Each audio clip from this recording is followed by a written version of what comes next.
Campsite Media. Quick housekeeping note. Due to some gremlins in the machine, some versions of last week's episode were corrupted.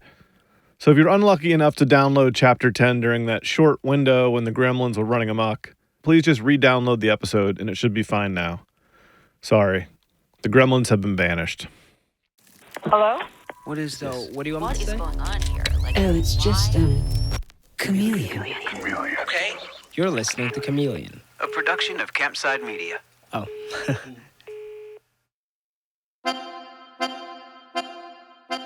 Before we put all this behind us for now, we'd love to wrap up a few loose ends and clear up a few final questions.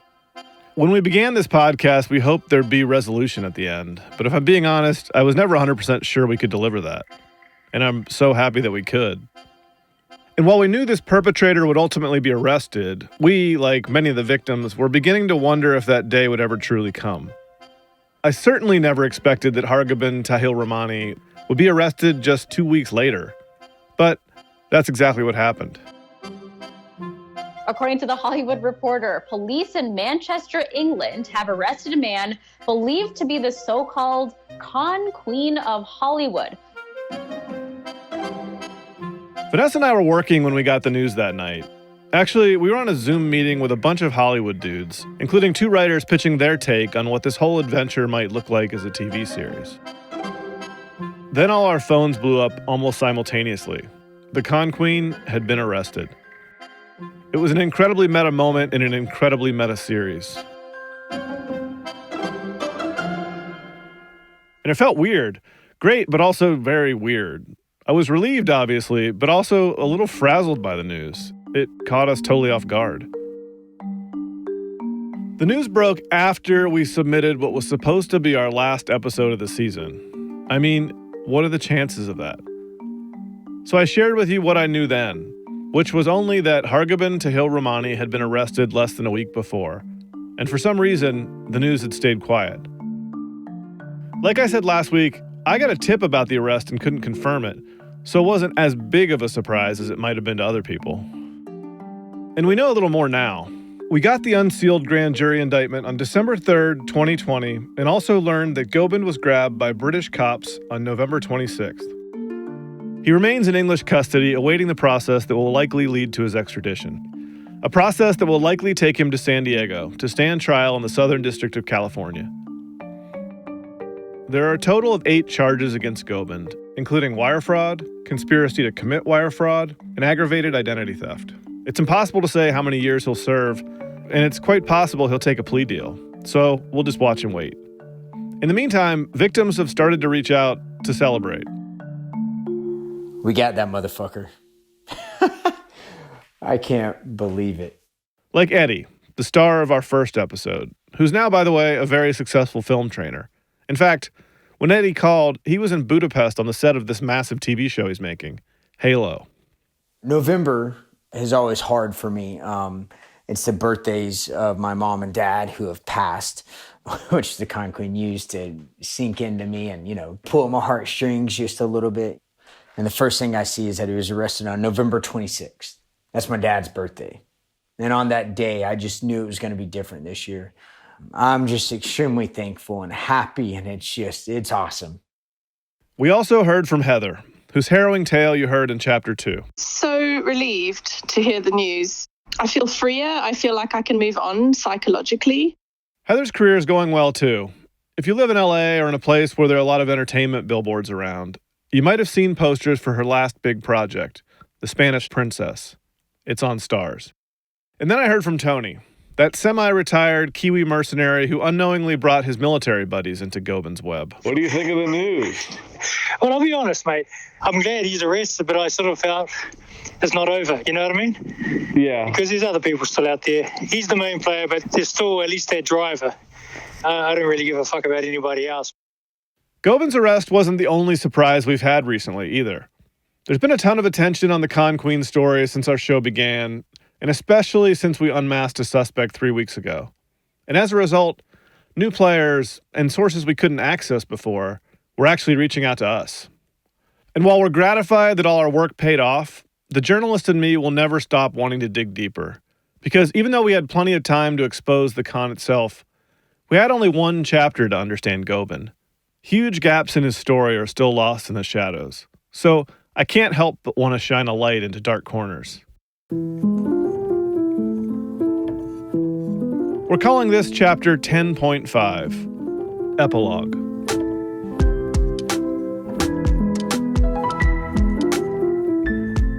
One of the people who reached out in the aftermath of our unmasking offered us a flashlight for looking into one of those dark corners.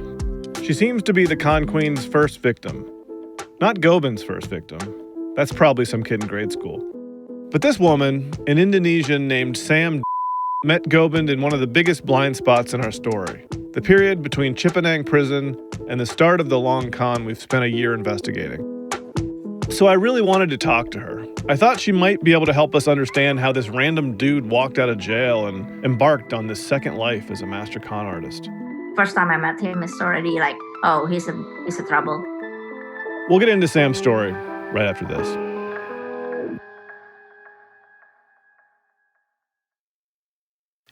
You're listening to Chameleon from Campside Media. When we unmasked our suspect, we felt that we had gotten to the bottom of the mystery. But there were a few pieces of Gobind Tahil Rahmani's story we still didn't really understand. Like, how did he get this idea to drag people over to Jakarta for fake films? How did he turn into that guy right after getting out of prison? We knew that all this was happening in 2011, but other than that, the whole year was a blank for us. Until this woman reached out via LinkedIn.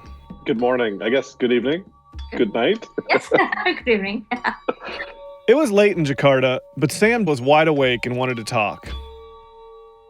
Sam begins her story in January 2011. She was working as a freelance talent manager when she received a call from this event producer who called himself Harvey Tahil. Harvey wanted one of Sam's clients to perform at an event, but there was a catch. The event was at a prison, specifically Chameleon prison in Jakarta. Odd, but not crazy. Maybe this was a charity gig. So Sam booked the gig and took her client to the event as promised. And she first met Harvey Tahil in this small room off the yard. He was sitting in this little table and he was very sweet and it's very well behaved and everything. And she was like, yeah, I'm here. Say again? Yeah, I'm here. I mean, I'm in jail. As in, Harvey wasn't a promoter.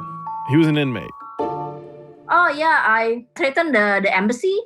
I have a fight with my boyfriend and I just want to give him a lesson. So I threatened the embassy, said I want to put a bomb.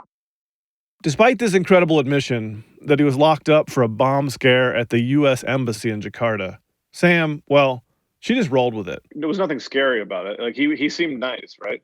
Yeah, it seems nice. Rudy was scary. She means Rudy Satopo, who she also met that day. He's looking at my client with very uncomfortable look. And did you always have a bad feeling about other times you met Rudy? You always... Yes. First time I met him, it's already like, oh, he's a trouble. But Harvey, I missed it. I missed that gut feeling somehow. Her client did the job, and this part won't shock you. Our man Harvey never paid her for it. Still, when Harvey called her again, a few months before his release from Chameleon, asking her to help him restart his life, Sam said okay. It seemed almost exciting. I thought this guy needs a second chance, that's all. Harvey was talking a big game. He said he wanted Sam to be his producer at a new company he was starting up, Wayang Cinema. Remember that name? And their first project? An Indonesian version of the ABC TV classic Dynasty. Dynasty was a smash hit 1980s TV soap opera that aired in primetime, about a super rich family living in Denver. For a few years, it was the most popular show in America, and it was campy as hell. Alexis, yes, I didn't thank you for your present. Harvey told Sam he'd obtained the rights to adapt it and had the paperwork to prove it. With him, in prison. He even had an investor of sorts, an older Chinese prisoner named Samuel, who was willing to cover Sam's fees and to start paying for development of Dynasty's scripts and casting. Harvey wanted Sam to wine and dine celebrities and TV producers. He asked her to meet them and find hotels to make an impression, and promised to reimburse all costs. Which was kind of true, for a bit. She'd go to Chameleon and this prison investor guy, Samuel, would pay her back.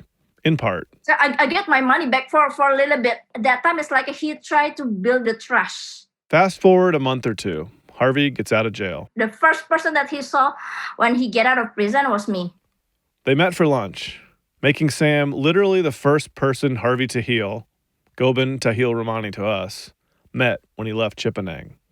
That's wild. And he didn't just meet Sam, he became a fixture in her life overnight.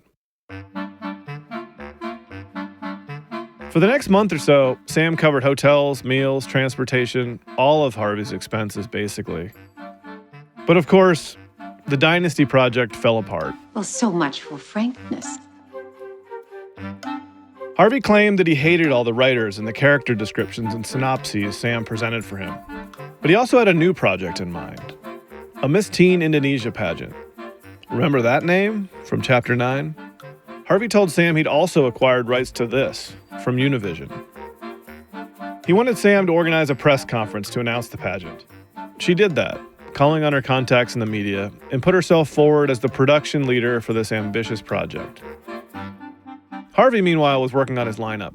He forwarded her emails of his exchanges with reps from Whitney Houston, Tyra Banks, and Katy Perry.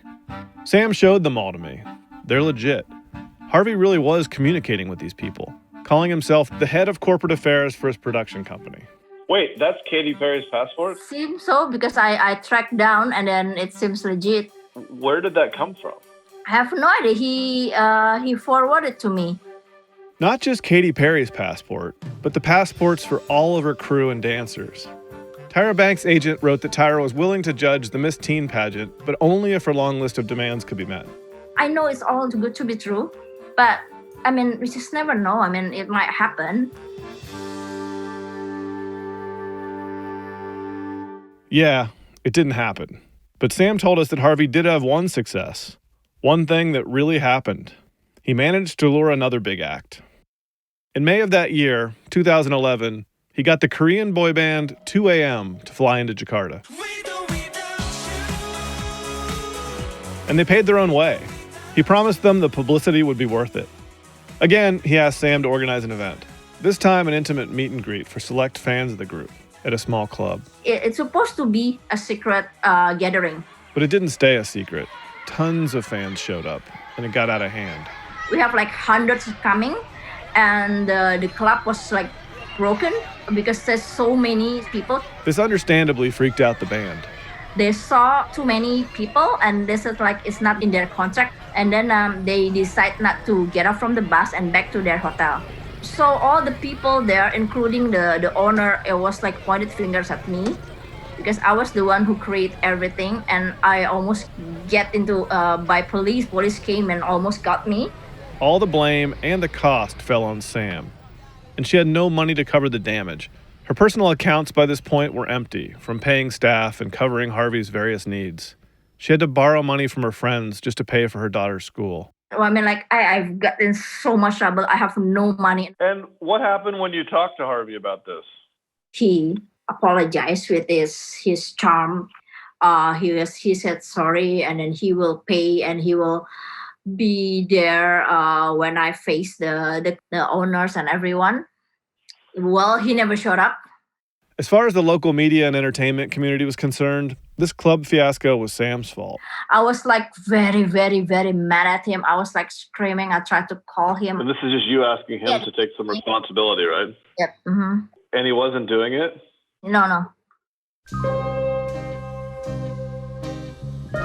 It's hard to know if the Miss Teen Indonesia thing was a fraud from the outset, or if Gobind was deluded enough to think he could actually pull it off.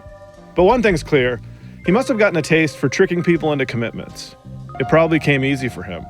The problem was, he'd overplayed his hand in Jakarta. He burned too many bridges and alienated all of his contacts right out of the gate. So he had to look elsewhere. And he looked to Hollywood, where it's so easy to pull the wool over people's eyes. One other talent was clear. He was very good at destroying lives. Harvey flat out ruined Sam's reputation as a manager and producer. In the end, she just wanted him to pay her back and to explain to people that he was at fault. And then, to go away. She showed me a series of increasingly angry and desperate emails she was sending to him. She wanted Harvey to step forward and to help clear her name. At least do that. How did it end? Did he just disappear? He just disappeared. I mean, he promised to see me and give my money back, but he never shows. Sam continued to try and get her money back, but it never happened. Harvey just sort of faded away to wherever he was living. But he did reply to some emails. And what he said in those offers us a glimpse into what kind of person this was deep down as he began his transformation into the Con Queen. More in just a minute. You're listening to Chameleon from Campside Media. After hearing Sam's stories, you see signs of the kind of scammer Gobind was about to become. He had already started pretending to be important, flirting with powerful people, and making promises he couldn't keep. He wasn't yet making up fake movies in the sense of writing scripts or creating lavish PDFs, but you can see the seeds of that in these events and projects he was pulling with Sam. But there was something else I got from Sam. Gobind revealed himself to her in other ways, in moments of what felt like genuine honesty, like in an email he sent to her after the 2 a.m. club fiasco and before Sam cut ties. He told Sam that he was, quote, on a mission to shape and make my life, and that he was his own worst enemy. He was feeling listless, with only Rudy Satopo to anchor him. The things that have come to my life are my doings, and the sum total surroundings make it worse. I have no one, Sam. No family, no namesake, not even a friend. Rudy understands, and also wants to see me grow. He feels of me as the boy who was cornered in his classroom but wants to shine. So we're trying to make the extracurricular and tutorials on a high speed, so I pass with flying colors. Clearly, Harvey was in a confessional mood that day. He finished with this. Yes, I am not an honest person as yet. Given the situation, I have been hiding in lies to cover the real truth, but am doing so now. I don't believe it's ever too late to recoup what's been lost. Even wars and natural disasters can be restored with solid belief, unity, and focus. Most importantly, trust. You have given me that trust, and somehow I have lost it somewhere in your heart. Huh. I mean, back in Chapter 9, we heard Saifa insinuate that Gobind knew he needed to get help, and that he wanted to change his ways. But this email was years earlier, and these are Gobind's words, verbatim. I'm trying really hard not to fall into the trap of seeing Gobind as sympathetic in any way. But I do sense real vulnerability here, in these confessions of a man who'd just gotten out of prison and had no family to fall back on. He seemed to need Sam, this other person who believed in him, especially in the early days after prison. He sometimes had very strange requests. I'm kind of like sometimes keeping him company in a hotel room because he just too scared to live alone, to stay alone. So I was like, okay, what should I do? So I just opened my laptop, sitting in the room, and he slept, but he never had a deep sleep, I guess. She's not kidding. These supervised naps, they were like 20 minutes. One of the things that's always struck me about the Con Queen is how he would juggle victims across the globe, around the clock, calling and emailing at all hours. He just didn't sleep, it seemed. And Sam confirmed that he was basically like this back in 2011. But there was also this very human need for connection Harvey seemed to have. He even slept in my car. So he's like, just took me around, drive anywhere. I just need some sleep. And it's like, okay, fine. If he wasn't such a poisonous person, it would be sort of sad. Mm-hmm. Yeah. I assume you'll be happy to see him back in prison. Yeah, I just like he needs to be locked up like forever.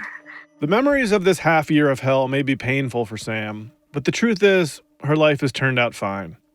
She was employee number 3 of one of Indonesia's hottest tech companies and is VP of culture there now.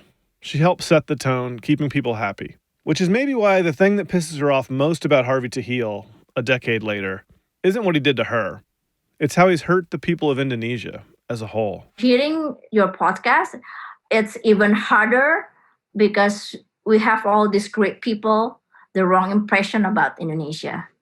I know if one day I may be really, really rich, I'm really want to invite all the victims back to Jakarta, to Indonesia, to show how beautiful this country it is actually, and how good these people actually here, and just to to erase all their memories and to change all the impression that they have now. So it upsets you that he's hurting Indonesia's reputation. Yes.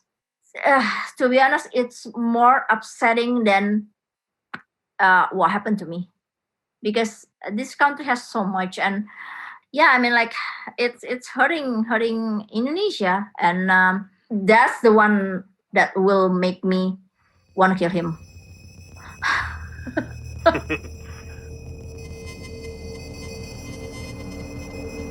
It's like the universe was listening in on us, because right after Sam and I talked, someone else from her story decided to speak up. Rudy Satopo, that father figure Gobind met in prison, who allegedly mentored him, or at least used his connections to help Gobind pull off some of his first scams after Chipanang. 2 days after Gobind's arrest, one of our Jakarta-based stringers, Bintang Lestada, got a new number for Rudy and gave it a call. This time, Rudy picked up. He was in Bali. And this is his voice. Halo, siang Pak. Oke, terus dibilang juga saya blacklist itu tidak ada.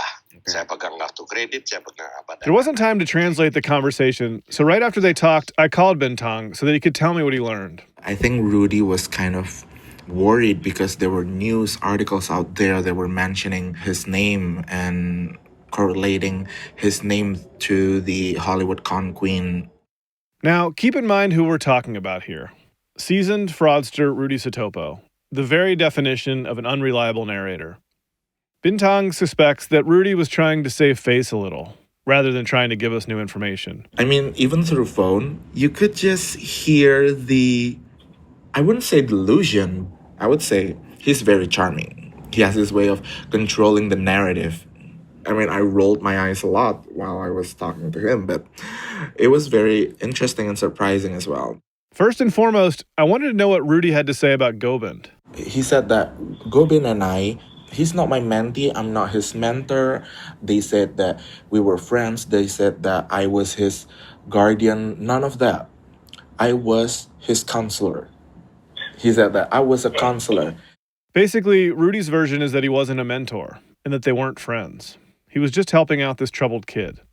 He also made excuses for Gobind, saying that when he acts out, he's not in control. It's part of his mental illness. So, according to Rudy, every time Gobind lashed out, he would black out and then he would wake up and ask people like, oh, what did I do? Can I just say this is all very convenient that Rudy claims that he was only a counselor and that he was just helping out this poor disturbed boy, and that Gobind claims that everything bad he does, he forgets about, and it has to be when he's not medicated. I mean, it feels to me like a very convenient story that explains like the bad behavior of two people. When I asked him about his opinion of Gobind's being arrested, he kind of blames it on his mental illness, which for me sounds like a very convenient case for a insanity plea situation. I think they're really trying to cover their asses. That's a thing I've wondered about, and that some victims have raised with me too. Could Gobind try to plead insanity, to blame his years of con queen transgressions on a mental illness? Rudy seemed to be setting that up. Clearly, Rudy wasn't going to give us anything juicy. He was smooth, convincing. But he did slip up a bit at the end. We now have names for two men we know have worked for the con queen, driving victims around Jakarta over the past 5 years. Indonesian cops confirmed to us that the FBI has asked about these specific men, but said that there's been no movement for their arrest. There's no red notice, at least not yet, and according to an Indonesian detective, their current whereabouts are not even known. Did Rudy know these guys? He just quickly denied it, and I was like, oh, really? I mean, this is just the info that I got from our research team. Rudy said he had no knowledge of these men. They weren't old friends from Chipanang, and he attempted to change the subject. But Bintang wasn't having it. He pressed again, and this time, Rudy said he had heard that they were the con queen's drivers, who drove around victims. But where had he heard that? Rudy said, I read about these guys in some articles. Beforehand, I had just Googled these names and they do not come up in any sites, any news, or any articles, but he knows that these are kind of Gobind's accomplices. For me, that's fishy. Yeah, very suspicious because, so basically he says to you, I don't know those guys. And then he says, but I know their names because I read about them in a story. And you're saying there is no story. Their names have never appeared in the media, right? No, never. So he's lying. Yeah, he's definitely lying about that. What that means, we can't say. Except that, as of today, December 10th, both of these drivers are still free.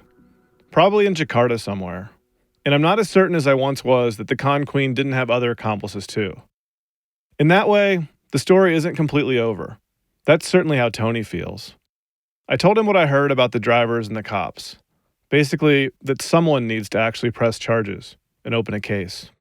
Tony has always considered the driver who spent days with him and who drove his buddies around to be culpable.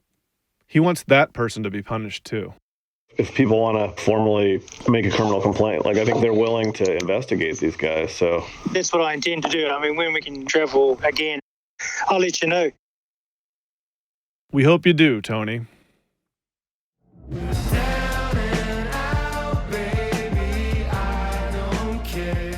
It's been easy shorthand for reporters to credit our podcast with Gobind's arrest. And while I'd love to take that credit, it's really owed to Nicoletta Katsianis at K2, one dedicated agent in the FBI's San Diego field office, and some ADAs in the Southern District of California. This group of people took on a really complicated investigation, built a case, and got their man.